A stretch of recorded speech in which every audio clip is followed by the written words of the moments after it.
दोस्तों, आज हम बात करेंगे हमारे सूर्य के सबसे नजदीकी तारे अल्फा सेंचुरी की। तो आइए जानते हैं अल्फा सेंचुरी क्या है। अल्फा सेंचुरी तारों की वह प्रणाली है जो हमारे सूर्य के सबसे नजदीक है। यह हमारे सूर्य से लगभग 4.37 लाइट ईयर्स दूर है, यानी कि प्रकाश के द्वारा एक वर्ष में तय की गई दूरी को हम 1 लाइट ईयर्स के रूप में जानते हैं। इस प्रणाली में 3 तारे हैं, Alpha Centauri A, Alpha Centauri B और एक धुंधला और छोटा सा लाल ड्वार्फ तारा अल्फा सेंचुरी सी। ये तीनों तारे एक बाइनरी प्रणाली के अंतर्गत आते हैं। अल्फा सेंचुरी ए एवं बी एक दूसरे के परिक्रमा करते हैं एवं अल्फा सेंचुरी सी इन दोनों के परिक्रमा करता है। रात के समय खुली आंखों से देखने पर हमें अल्फा सेंचुरी ए और अल्फा सेंचुरी बी ये दोनों तारे एक ही बिंदु के रूप में नजर आते हैं। अगर हम बात करें इनके मास की, तो इनका मास यानी कि अल्फा सेंचुरी ई का मास हमारे सूर्य से करीब 1.1 गुना ज्यादा है और इसकी चमक हमारे सूर्य से करीब 1.5 गुना ज्यादा है। उसी प्रकार से अगर हम बात करें अल्फा सेंचुरी बी की, तो इसका भार हमारे सूर्य से करीब 0.95 कम है और इसकी चमक भी 0.45 कम है। अल्फा सेंचुरी ए और अल्फा सेंचुरी बी एक दूसरे के परिक्रमा करने में करीब 80 सालों का समय लगाते हैं। अल्फा सेंचुरी सी, जिसे प्रोक्सिमा सेंटोरी के नाम से भी जाना जाता है, सूर्य के सबसे नजदीक तारा प्रोक्सिमा सेंचुरी यही है।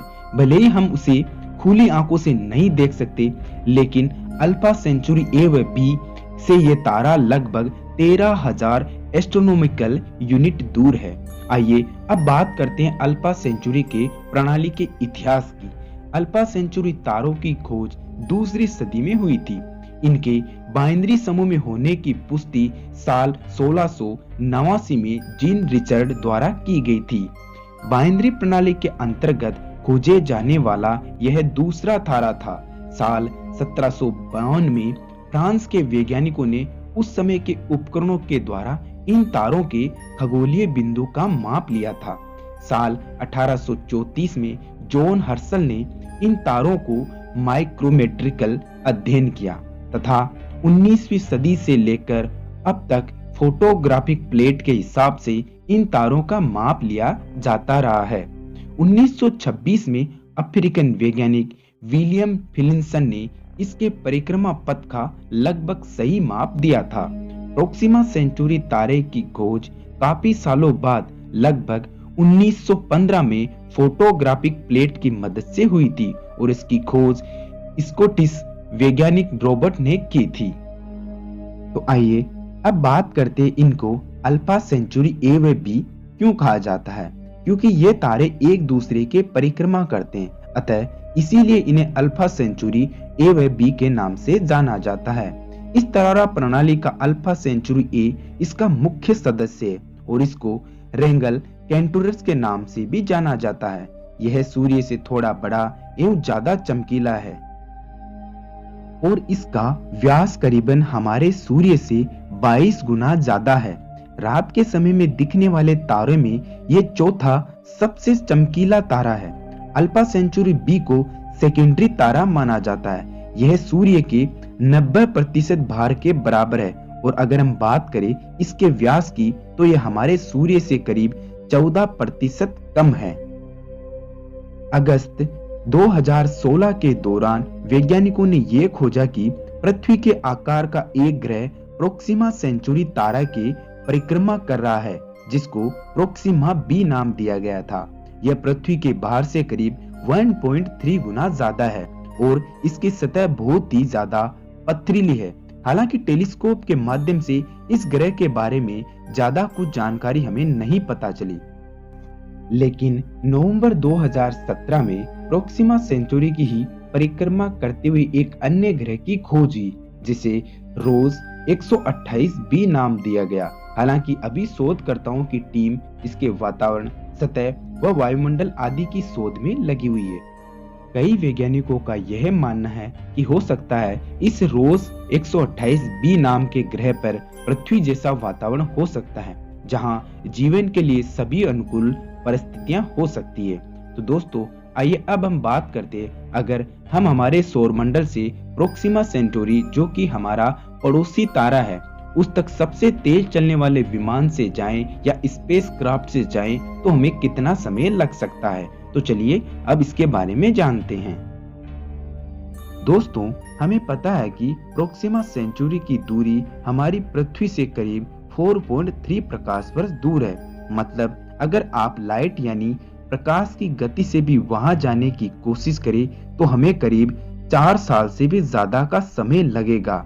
वैसे देखा जाए तो यह दूरी ज्यादा नहीं लगती, लेकिन अगर हम आज की तकनीक से वहां पर पहुंचने की कोशिश करें तो हम पाएंगे कि हम अपने पूरे जीवन काल में भी इस तारे तक नहीं पहुंच सकते। दोस्तों, अगर हो सकता है कि भविष्य में हमारी पृथ्वी हमारे रहने लायक ना हो सकता है इसका वातावरण हमारे लिए दूषित हो जाए, क्योंकि मानवों ने अपनी स्वार्थ के लिए इस पृथ्वी के वातावरण को पूरी तरह से बिगाड़ कर रख दिया है। अगर हम बात करें, हमारे पृथ्वी का वातावरण धीरे धीरे जीवन के लिए अनुकूल नहीं होता जा रहा है। अगर हो सकता है भविष्य में यह पृथ्वी हमारे लिए रहने लायक ना हो। अगर ऐसा हो तो हमें इंसानों को अपना अस्तित्व बचाए रखने के लिए किसी दूसरे ग्रह की जरूरत पड़ेगी, और उसकी सबसे पहली आशा हमारा सौरमंडल का ही कोई ग्रह होगा। लेकिन अफसोस की बात यह है, हमारे सौरमंडल में कुछ चंद्रमाओं को छोड़कर किसी भी बड़े ग्रह पर जीवन नहीं पनप सकता। ऐसे में मानवों को एक ऐसे ग्रह की तलाश की जरूरत है जो किसी दूसरे स्टार सिस्टम में है। लेकिन खुशी की बात यह है कि हमारे सबसे नजदीकी स्टार प्रोक्सिमा सेंचुरी के पास एक ऐसा ग्रह है जो कि लगभग हमारे पृथ्वी के जितना ही आकार का है और जो अपने स्टार के हैबिटेबल जोन में चक्कर काट रहा है। इस ग्रह का नाम प्रोक्सिमा सेंचुरी बी है और वैज्ञानिक मानते हैं कि इस ग्रह पर जीवन पनप सकता है। पर इस ग्रह पर पहुंचने के लिए हमारे लिए सबसे बड़ा काम होगा कि यह ग्रह हमसे 4.3 लाइट ईयर्स दूर है और हमारे पास अभी तक ऐसा कोई स्पेसक्राफ्ट नहीं है जो कि हमें इस ग्रह पर पहुंचा सके। लेकिन आप लोगों ने वायेजर यानों के नाम तो सुना ही होगा। अगर आप वायेजर 1 और वायेजर 2 के बारे में नहीं जानते तो आप डिस्क्रिप्शन में दिए गए लिंक में आप उनके बारे में जान सकते हैं। ये दोनों यानों को नासा ने 1977 में लॉन्च किया था। वायेजर 1 यान पिछले 41 सालों से स्पेस का सफर कर रहा है और ये अब तक सबसे दूर जाने वाला मानव निर्मित यान है। इसकी इस समय की स्पीड करीब 17 किलोमीटर प्रति सेकंड, यानी कि 1 घंटे में ये करीब 62,000 किलोमीटर का सफर तय करता है। अगर ये आज पृथ्वी से लॉन्च किया जाए तो मात्र 6 घंटों में ही चांद पर पहुंच जाएगा। अगले 41 से लेकर 45 सालों के सफर में सूर्य से करीब ये 140 एस्ट्रोनॉमिकल यूनिट आगे जा चुका है। एक एस्ट्रोनॉमिकल यूनिट सूर्य की पृथ्वी से दूरी को कहते हैं, यानी जो कि करीब 15 करोड़ किलोमीटर है। यानी कि एक एस्ट्रोनॉमिकल यूनिट में करीब 15 करोड़ किलोमीटर की दूरी होती है। अगर हम बात करें वायेजर 1 की, जो कि इस वक्त हमारी पृथ्वी से करीब 21 अरब किलोमीटर दूरी तय कर चुका है, पर इतनी स्पीड होने के बाद भी यह वायेजर 1 प्रोक्सिमा सेंचुरी स्टार तक पहुंचने में करीब 73,000 साल का समय लगाएगा और यह समय बहुत ज्यादा है हमारे लिए। तो दोस्तों, आपको क्या लगता है कि आने वाले भविष्य में अगर हमारी पृथ्वी का वातावरण हम इंसानों के लिए रहने लायक ना हो तो हमारे लिए ऑप्शन के रूप में कौन सा ग्रह हमारे लिए अनुकूल होगा?